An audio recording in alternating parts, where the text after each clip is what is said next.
We're going to live on. Today, we celebrate our Independence Day.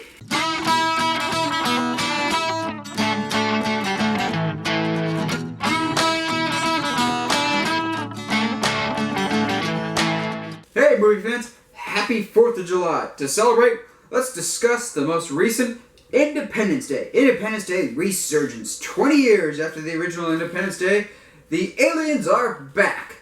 So basically, copy and paste the story of the original movie and insert it now. Except we use the alien technology from the first one to make life better.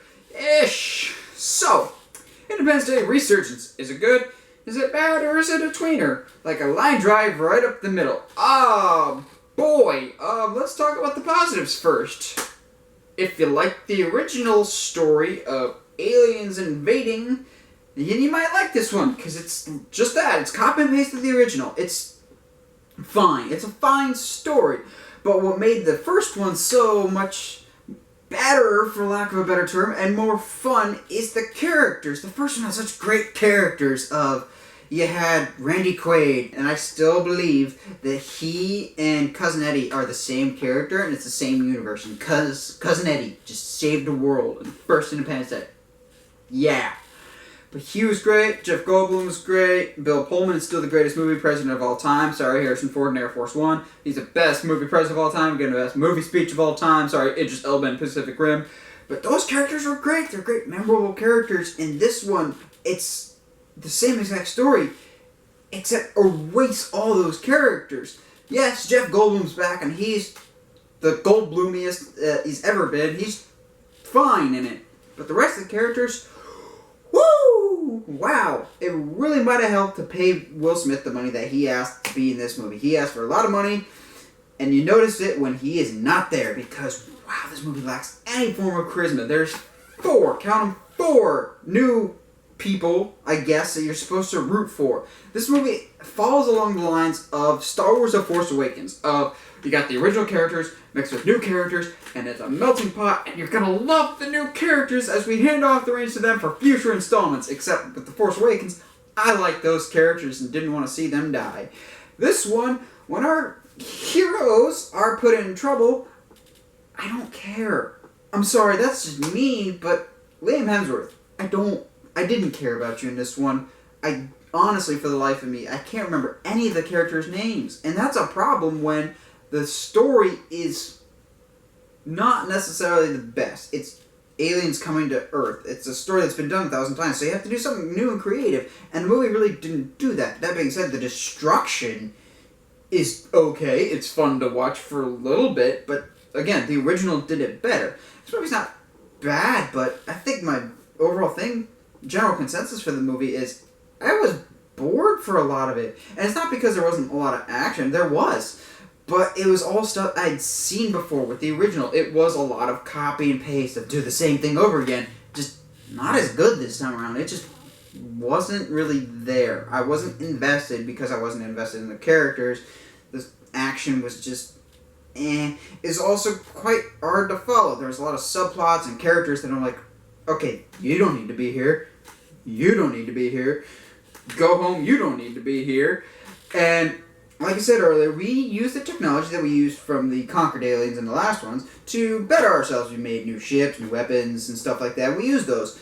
It's really confusing when you have ships you made with alien technology used by the humans against alien ships. So technically you got alien ship versus alien ship, and you're like, which alien ship am I supposed to root for? They kind of look the same, especially... So, Roland Emmerich, director of the movie. Look at me in the eye.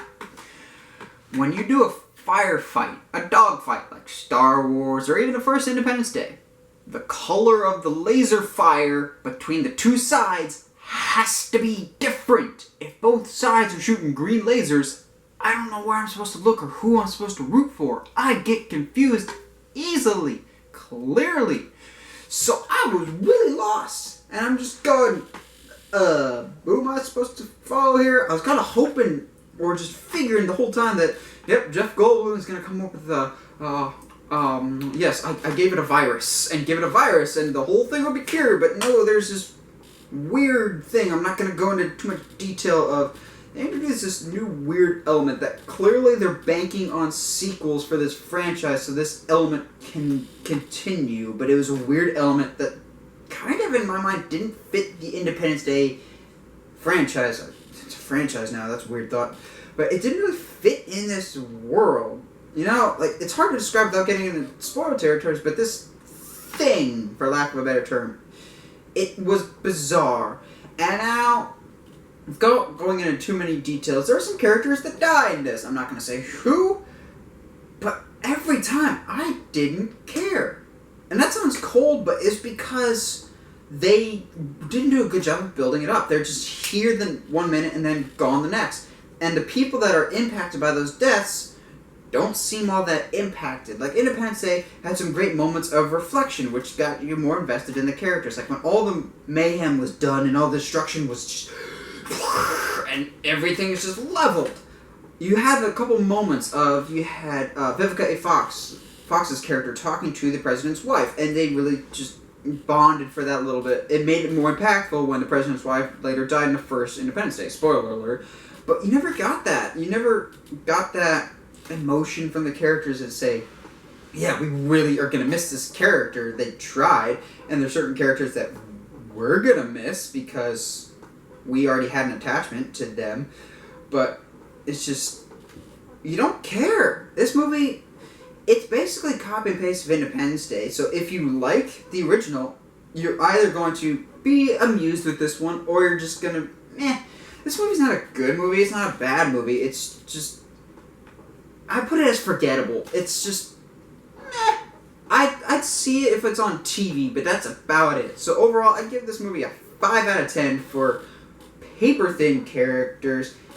Original having better looking action, but it's a cheesy, mindless enough of a fun action movie, and Jeff Goldblum and some of the other original characters make it fun enough if you want to just see a fun movie this 4th of July, or see it when it comes on DVD.